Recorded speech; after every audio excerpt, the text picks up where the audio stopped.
Gerakan cegah resistensi antibiotik.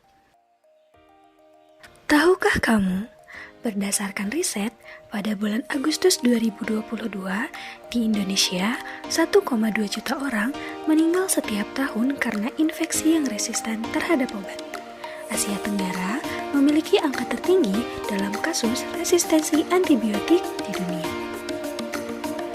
Apa itu antibiotik? Antibiotik adalah obat yang digunakan untuk mencegah dan mengobati infeksi bakteri. Penggunaan antibiotik yang tidak tepat dapat menyebabkan resistensi antibiotik. Apa itu resistensi antibiotik? Resistensi antibiotik adalah kemampuan bakteri untuk menahan efek dari obat. Akibatnya, bakteri tidak mati setelah pemberian antibiotik dan antibiotik tidak bekerja pada tubuh. Berikut adalah faktor resiko resistensi antibiotik.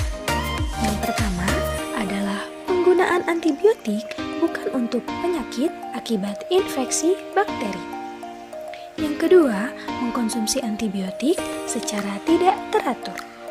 Dan yang ketiga, menggunakan antibiotik untuk hewan ternak. Resistensi antibiotik dapat menyebabkan pertama, infeksi akan menjadi sulit diobati.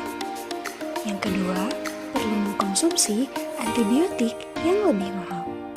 Dan yang ketiga, dapat tumbuh bakteri baru yang tidak dapat diobati oleh antibiotik biasa. Gunakan antibiotik dengan perhatian. Penggunaan antibiotik hanya untuk akibat infeksi bakteri. Resep lama tidak boleh digunakan. Habiskan antibiotik meskipun gejala sudah tidak terasa. Antibiotik sisa jangan digunakan. Tanyakan pada dokter apakah diagnosa penyakit Anda dan apakah ada infeksi bakteri. Ingat, konsumsi antibiotik sampai habis. Antibiotik digunakan sesuai petunjuk dokter dan apoteker.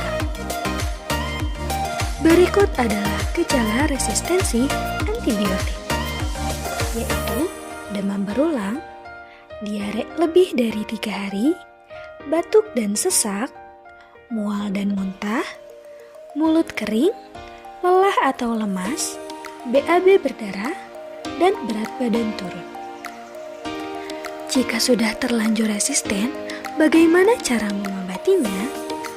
Pengobatan resistensi antibiotik akan disesuaikan dengan hasil tes sensitivitas antibiotik. Dokter bisa meresepkan 2 jenis antibiotik atau lebih untuk membunuh bakteri tersebut. Antibiotik yang diberikan bisa berupa obat minum atau suntik sesuai dengan kondisi pasien.